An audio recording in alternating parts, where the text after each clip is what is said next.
गणेशाय नमः। ओम नमो भगवते वासुदेवाय।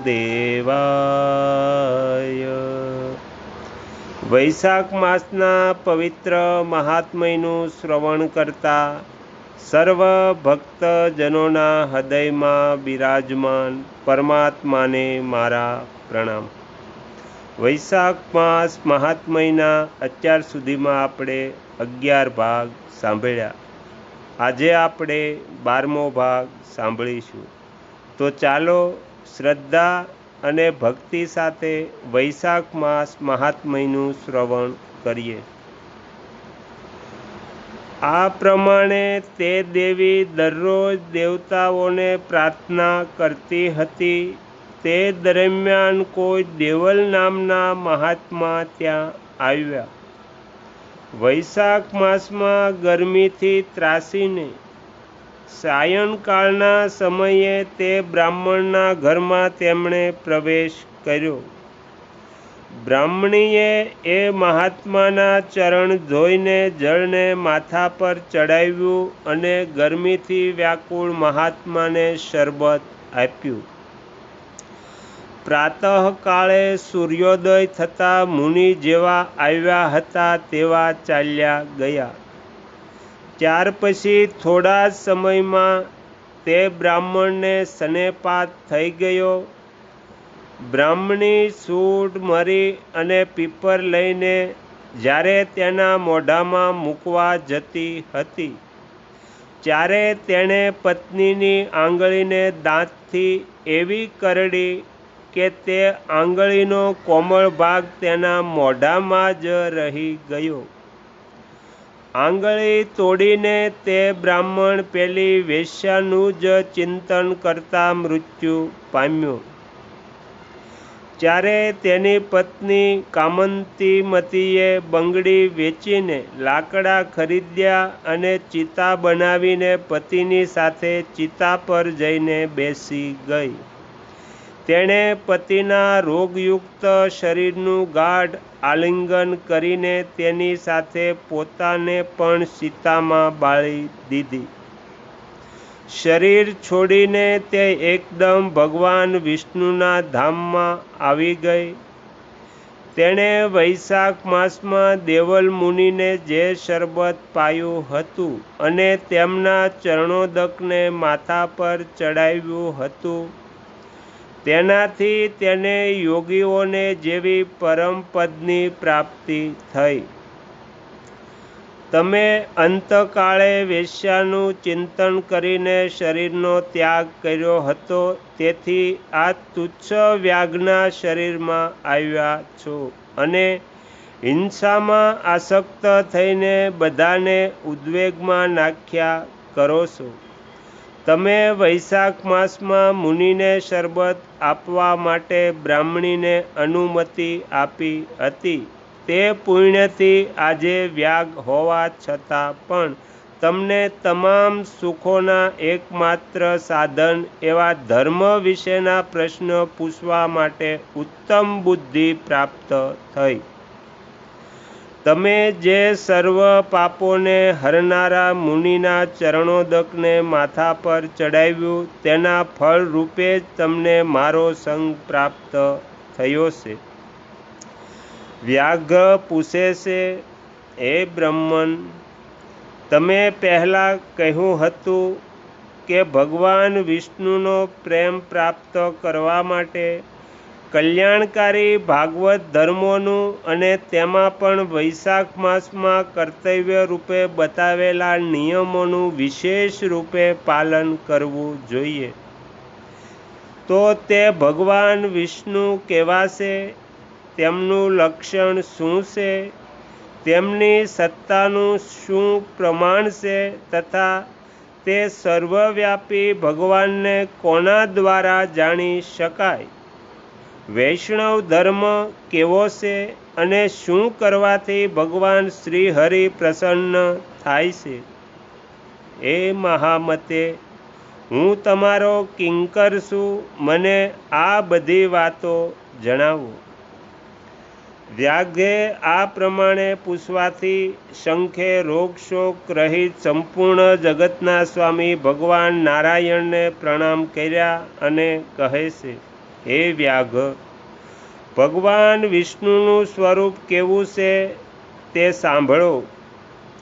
ભગવાન સમસ્ત શક્તિઓના આશ્રય, સંપૂર્ણ ગુણોના નિધિ તથા સર્વના ઈશ્વર છે. તેઓ નિર્ગુણ, નિષ્કલ એટલે અવયવ રહિત તથા અનંત છે.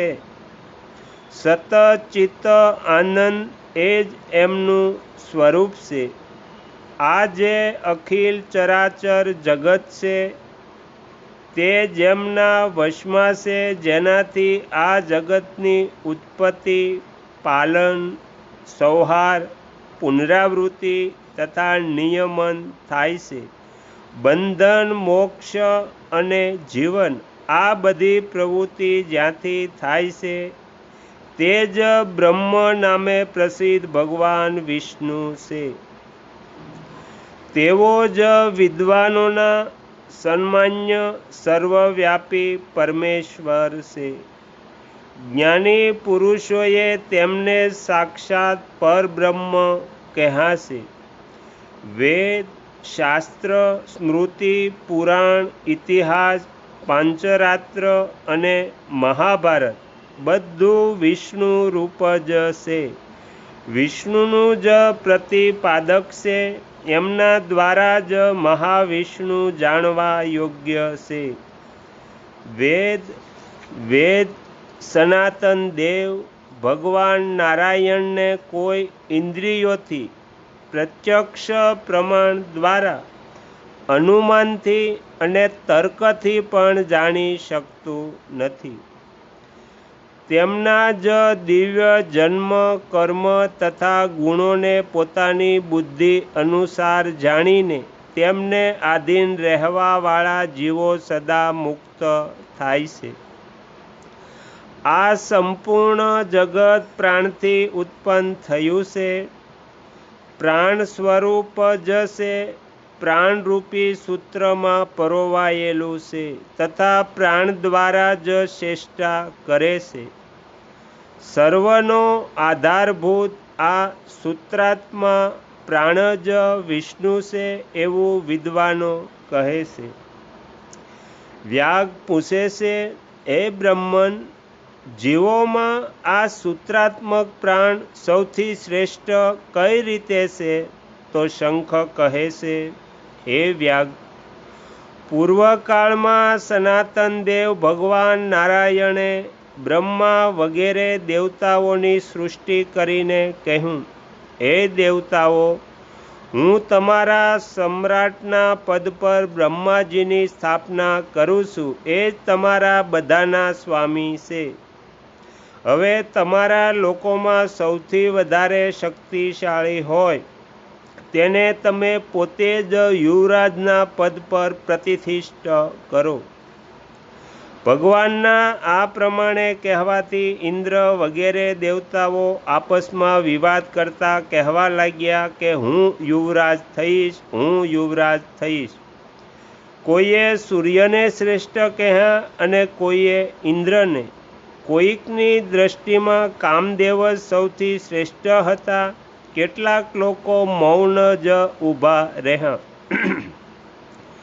આપસમાં કોઈ નિર્ણય થતો ન જોઈને તેઓ ભગવાન નારાયણ પાસે પૂછવા માટે ગયા અને પ્રણામ કરી હાથ જોડીને કહે છે, હે મહાવિષ્ણુ, અમે બધાએ સારી રીતે વિચાર કરી લીધો, પરંતુ અમારા બધામાં સૌથી શ્રેષ્ઠ કોણ છે એ અમે હજી સુધી નિશ્ચિત કરી શક્યા નથી. હવે તમે જ નિર્ણય કરો. ત્યારે ભગવાન વિષ્ણુ હસતા હસતા કહે છે, આ વિરાટ બ્રહ્માંડ રૂપી શરીરમાંથી જેને નીકળી જવાથી એ પડી જશે અને જેના પ્રવેશ કરવાથી તે પાછું ઊભું થઈ જશે, તે જ દેવતા સર્વથી શ્રેષ્ઠ છે. આ રીતે પવિત્ર વૈશાખ માસ મહાત્મયનો 12મો ભાગ અહીં પૂર્ણ થાય છે. આ પવિત્ર મહાત્મય સાંભળવા માટે આપનો કિંમતી સમય આપવા બદલ આપનો હાર્દિક આભાર. આપને આ શ્રવણ ગમ્યું હોય તો કૃપા કરીને બીજા ભક્તજનો સુધી પણ પહોંચાડજો. ભગવાન શ્રી વિષ્ણુ આપણા સૌ પર કૃપા વરસાવે એવી પ્રાર્થના. શ્રી સદગુરુ દેવની જય. આગળના વિડીયો જોવા માટે આ ચેનલને સબસ્ક્રાઈબ કરો અને જો આ વિડીયો પસંદ આવ્યો હોય તો લાઈક કરો.